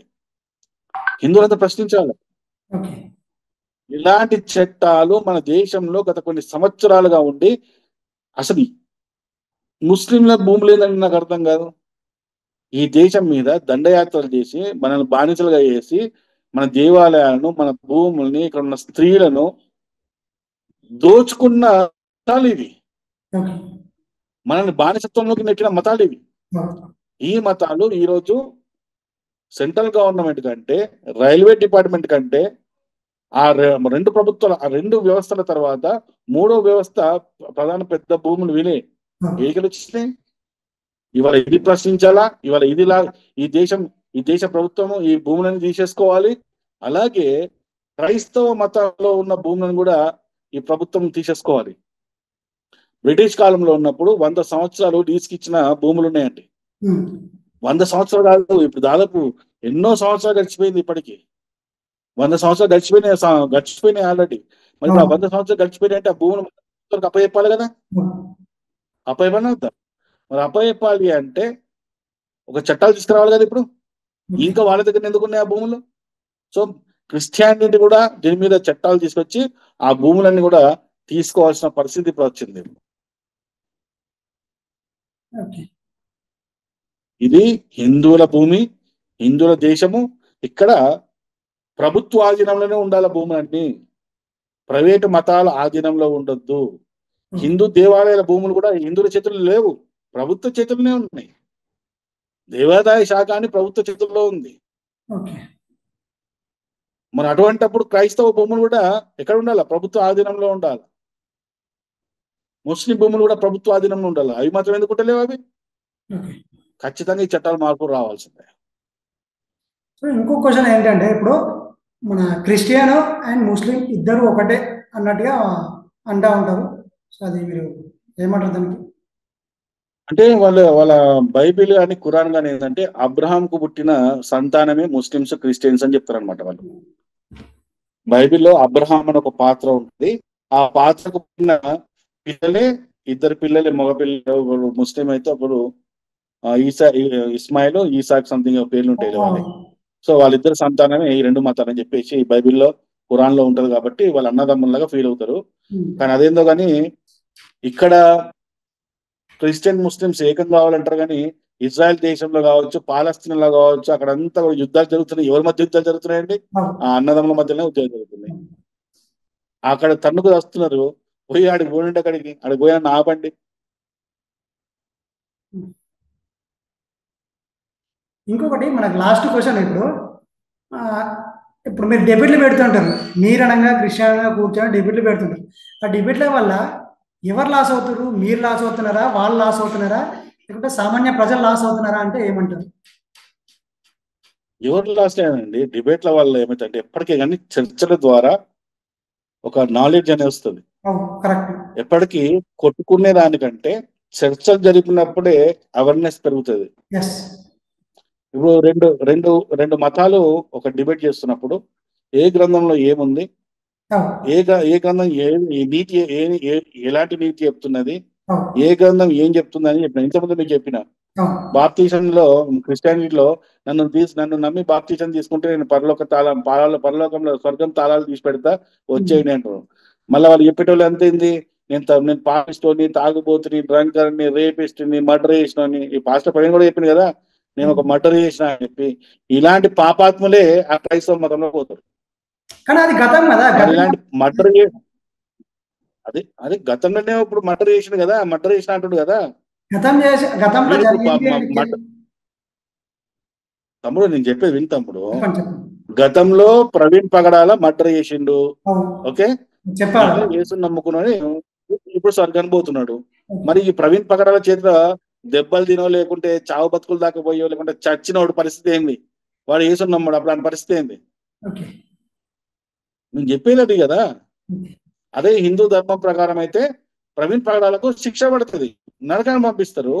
ప్రవీణ్ పగడాల వల్ల నష్టం జరిగిన వాడికి మంచి జరుగుతుంది. అది కదా న్యాయం. నువ్వు ఉన్నావు ఇప్పుడు, నీ దగ్గరకు వచ్చిన, నీ స్టూడియోకి వచ్చిన, నిన్ను కొట్టిన, నీ కెమెరా తీసుకొని పోతా నేను. ఓ 2 రోజుల తర్వాత సికింద్రాబాద్ క్లాక్ టవర్ దగ్గరనో ఏదైనా ఒక చర్చిలోకి పోయి, ఏసయ్య నేను తప్పు చేసిన అనగానే దానికి స్వర్గంకి స్టడీ ఉన్నాయి దా అని చెప్పి స్వర్గం పంపించాడు అనుకో, నా వల్ల నష్టపోయిన నీ పరిస్థితి ఏంది? నువ్వు మాత్రం యేసు నమ్మలే కాబట్టి యేసు నిన్ను నరకం పంపిస్తాడు. ఇంత దరిద్రమైన కాన్సెప్ట్ చూడండి, ఇది కామన్ సెన్స్ లేని కాన్సెప్ట్ ఇది.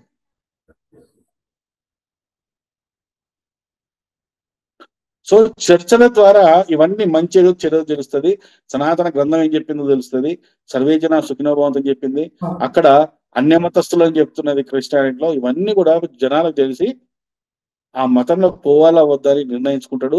ఎవరికి ఆ మతానికి దూరంగా ఉండడానికి ప్రయత్నం చేస్తాడు.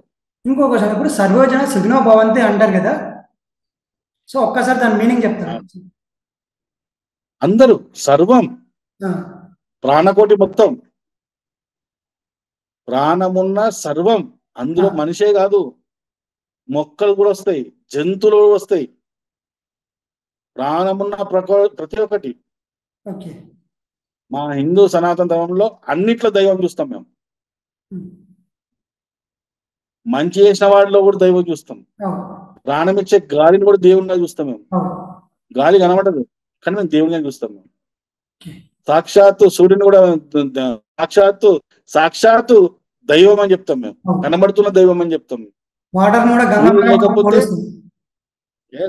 సూర్యుడు లేకపోతే ఈ వ్యవస్థనే లేదు అసలు. మరి ఇంకొకటి అంటారు అన్నమాట. ఇంకో క్వశ్చన్ ఏంటంటే, ఇప్పుడు మీ యొక్క మాట్లాడుతున్నారు అంటే పాస్టర్ల మీద మాట్లాడుతున్నారు, అందరు పాస్టర్ల మీద, లేకుంటే కొందరు ఎవరైతే మతాల గురించి దుష్ప్రచారం చేస్తున్నారు వాళ్ళకి వల్లనా, ఎట్లా అంటారు? ఎవరి మీద మీ యొక్క ఇది? మత మార్పిడిలకు మేము వ్యతిరేకం. మత మార్పిడిలకు మేము ఇప్పుడు ఫస్ట్ పాయింట్ ఏంటంటే, నీకు నచ్చిన మతంలో నువ్వు పోయే హక్కు నీకు ఉంది, నువ్వు పో, మేము కాదనా. మేము ఆగు అని అడగం. నువ్వు రిటర్న్ వస్తే ఎందుకు వచ్చినావు అని అడగం. నువ్వు మతం మారిపోతే ఎందుకు పోయినావు అని అడగం. మేము ఇక్కడ ప్రశ్నిస్తుంది ఏంటంటే, అన్యాయం అంటే అబద్ధాలు చెప్పి మత మార్పిడి చేస్తావు చూడు, ఓకే. ప్రలోభాలు చెప్పి మత మార్పిడి చేస్తావు చూడు, వాళ్ళకు మేము అడ్డుకుంటాం. ఓకే. మా ఇండ్లకు వచ్చి మత మార్పిడి చేసేవాడిని అడ్డుకుంటాం. ఓకే. మా నమ్మకాలను, మా విశ్వాసాలను వక్రీకరిస్తూ మాట్లాడుతున్న వాడిని మేము వాళ్ళను పట్టుకుంటూ తంతం కూడా మేము. అర్థమవుతుందా? ఇలాంటి వాళ్ళందరినీ కూడా ప్రశ్నిస్తాం మేము. వాళ్ళందరికీ మేమందరం కూడా సింహస్వప్నం లాగానే ఖచ్చితంగా మేము వాళ్ళను ఏ విధంగా అయినా సరే, ఎన్ని రకాలుగా అయినా సరే అడ్డుకోవడానికి సిద్ధంగా ఉంటాం మేము. కానీ ఒకటి సమాజంలో అంటున్న విషయం ఏంటి అంటే, ఫస్ట్ నుంచి ఒక అన్నదమ్ములాగా కలిసి ఉన్న మనము ఈ డిబేట్లు పెట్టి వాళ్ళకి తెలిసి తెలియక అవగాహన ఉంది ఎంతవరకు ఉందో తెలియదు, వాళ్ళ డిబేట్లకు వచ్చేసి మాట్లాడి అనవసరంగా సమాజంలో ఉన్న మంచిగా అన్నదమ్ములు వాళ్ళందరి మీద చిచ్చులు పెడుతున్నారని చెప్పేసి మాట్లాడుతూ ఉన్నారు కొందరు. చెప్పండి. ఎవరన్నారు ఈ మాట? అంటే మామూలుగా సమాజంలో అందరం ఒక నిమిషం, సమాజంలో అందరం అన్నదమ్ముల్లాగా ఉండే వాళ్ళ మధ్యలో ఈ డిబేట్ల వల్ల మత విద్వేషాలు వస్తున్నాయని చెప్పి ఎవరన్నారు? మామూలుగా బయట ఇప్పుడు మనం వెళ్తున్నాం, మామూలుగా మనం బయట అన్నాడు చెప్తున్నాం. ఎవడైతే అన్నాడో, ఒకవేళ హిందూ సమాజం నుంచి ఎవడన్నా అంటే వాడు బుర్ర తక్కువాడు. ఈ స్టేట్మెంట్ జాగ్రత్తగా వినండి, ఇది బాగా చూపించండి. హిందూ సమాజం నుంచి మనం అందరం అన్నదమ్ముల్లా కలిసి ఉన్నాము, ఈ మత విద్వేషాలు ఎందుకని ఎవడన్నా హిందువు నుంచి అంటే వాడు బుర్ర తక్కువ గాడిద. ఎందుకు అంటే అన్నా తమ్ముడు అని నువ్వు నేను అనుకోవడమే కాదు, వాడు కూడా మనం అన్నదమ్ముడు అనుకోవాలి. అన్నా తమ్ముడు మనం అంటున్నాం, అందుకే మనం పండుగ ఇంటికి వాడు ఇచ్చే కేకు తింటున్నాం. మనం ఇచ్చే పండుగ ప్రసాదం తినమను, మన పండుగలకు వచ్చి పూజలు కూర్చోమను, యేసు అల్లా రాముడు దేవుడు అని చెప్పమన్నాన్ని. ఈ మాటలు చెప్పినాడు అన్న నీకెంత తమ్ముడేయండు? ఎంతసేపు మనమే చెప్తామా? వాడు చెప్పొద్దా? అన్నా తమ్ముడు నువ్వే అనుకుంటావా? వాడు అనుకోవద్దామని. ఇంకా ఎన్నోలే మీ ఫేకుడు మాటలు మాకు చెప్తారు. ఇంకా ఈ దేశాన్ని ఇంత సర్వనాశనం చేద్దామని చూస్తున్నారు. ఇలాంటి మాటలు మాట్లాడేటోడు వాడు నాకు అన్న కావాలా, నాకు తమ్ముడు కావాలంటే వాడు కూడా నా విధంగా అనుకోవాలా. నా ఆచారాన్ని వాడు గౌరవించాలా, నా దేవి దేవతలను గౌరవించాలా, నా సాంప్రదాయాలను గౌరవించాలా, నా గ్రంథాలను గౌరవించాలా. ఇవన్నీ చేస్తున్నవాడు నేనే చేయాలా? ఎంతసేపు నాకేం పని పాటలేదా? ఇచ్చినా కొడుకు నేనేమన్నా, బుర్రలేను నేనేమన్నా. రెండు చేతులు వస్తాయి, చప్పటి వస్తుంది, సౌండ్ వస్తుంది. మరి కలిసి ఉండాలంటే సెకండ్ తీసుకోవాలా, రెండు చేతులు కలవాలా. వాడు కలుపు అంటాడు, నా దేవుని తిడుతున్నాడు, నా సీతమ్మని తిడుతున్నాడు, నా రాముని తిడుతున్నాడు, నా గ్రంథాలను తిడుతున్నాడు, నా ఆచారాలను తిడుతున్నాడు, నీ ప్రసాదం అంటుడు, నీ గుడికి రానంటుండు, నీ పూజకు రానంటుండు. నేను మాత్రం గుడికి పోవాలా, వన్ టెంపుల్, వన్ చర్చికి పోవాలా, వన్ మసీదు పోవాలా, వన్ ప్రసాదం తినాలా, వన్ హలీం తినాలా. ఏంది పిచ్చోండి అనేమన్నా? సెక్యులరిజం నాకేనా? వాళ్ళకు ఉండాలి సెక్యులరిజం అనేది. ఇంకొకటి నాకు అన్న ఎప్పుడు నాకు అన్న కానీ తమ్ముడు కానీ ఎప్పుడు అనుకుంటా అంటే వాడు కూడా నా సాంప్రదాయం, నా గ్రంథాలు, నా దేవి దేవతను గౌరవిస్తే అప్పుడు నేను గౌరవిస్తా, లేకపోతే వాడు నాకు అన్న కాదు, తమ్ముడు కాదు. ఓకే. సో ఇంకో క్వశ్చన్ ఏంటంటే, ఇప్పుడు సెల్ఫ్గా ప్రతి ఒక్కరికి ఒక అంటే ఏమంటారు, సెల్ఫ్గా ప్రతి ఒక్కరికి ఒక హక్కు ఉంటుంది. అంటే ఒక దేవుని పూజించవచ్చు, లేదంటే పలానా తినొచ్చు, తినకపోవచ్చు అని ప్రతి ఒక్కరికి ఒక ఉంటుంది. ఇప్పుడు నేను ఎగ్జాంపుల్, నేను బిర్యానీ తినను, చికెన్ బిర్యానీ, బట్ నా ముందు చికెన్ బిర్యానీ తెచ్చి పెట్టి తినమంటే తినలేను కదా. సో అట్లాంటిది వాళ్ళకు కూడా ఆనవాయితీ అనేది ఉంటుంది కదా. సో దాన్ని కూడా మనం గౌరవించవచ్చు కదా అనేసి ఉంటుంది. దానికి ఏమంటారు? ఏమానవాయితీ? వాళ్ళ క్రిస్టియన్ నాన్ వెజ్ తినడా? ఒక క్రిస్టియన్ నాన్ వెజ్ తింటాడు, వెజ్ తింటాడు కదా. తింటారు. దేవుని దగ్గర ప్రసాదము వెజ్ తో చేస్తారా, నాన్ వెజ్ తో చేస్తారా? అది వెజ్ అయినా నాన్ వెజ్ అయినా వాళ్ళకి ఒక ఆచారం లాగా ఉంటుంది అని అంటున్నాను. ఏం ఆచారం? ఇప్పుడు ఎగ్జాంపుల్ నేను చెప్పాను కదా, నేను ఒక చికెన్ బిర్యానీ అది కదా, నువ్వు అన్న తమ్ముడు అన్నావు కదా. అన్న తమ్ముడు అంటే ఎట్లా ఉంటుందా? అన్న తమ్ముడు అంటే నువ్వే అన్నావు అన్న తమ్ముడు అని. మరి నువ్వు అన్న తమ్ముడు అన్నప్పుడు మరి నీ తమ్ముడిని నేను తమ్ముడు అన్నను అయితే నా ఆచారం గౌరవించావా? మరి నేను గౌరవించి కేక్ తింటున్నా కదా, మరి నువ్వు గౌరవించి నాకు ప్రసాదం తినవు అంటే అలాంటి అంటే జ్ఞానం లేని, అంటే ఒక శాడిజం మాకు ఉండదు, హిందువులకు ఉండదు. మాకు ఓకే. మేము మెచ్యూరిటీ లెవెల్స్ మాకు ఎక్కువ ఉంటాయి. మాకు ఓకే. విశాలంగా ఆలోచిస్తాం.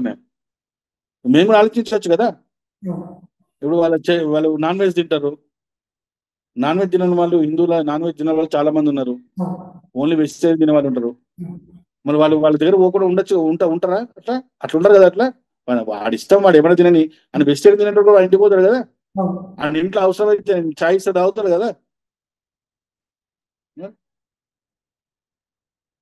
ఇప్పుడు ముస్లిమ్స్ ఉన్నారు, అన్నదమ్ముల్లాగా ఉండాలంటున్నావు. అవును. మరి నేను అన్ననో తమ్ముడినో అయితే అనుకో, నేను గోవున తల్లిలాగా భావిస్తున్నా. నా ముందునే కూర్చొని నాకు గోవుని కష్ట తింటుంటే నాకు మండదా? ఓకే. మరి నీ అన్నకు, నీ తమ్ముడు, నీ సోదరుడికి నువ్వు ఇచ్చే గౌరవం అదేనా? ఓకే. పోనీ ఖురాన్లో గోమాతను తినమని రాసిందా? ఎక్కడ లేదు. ఓకే. ఖురాన్లో గోమాత తినమని ఎక్కడ లేదు. మరి ఎందుకు వంటలు చేస్తుంది ఇది?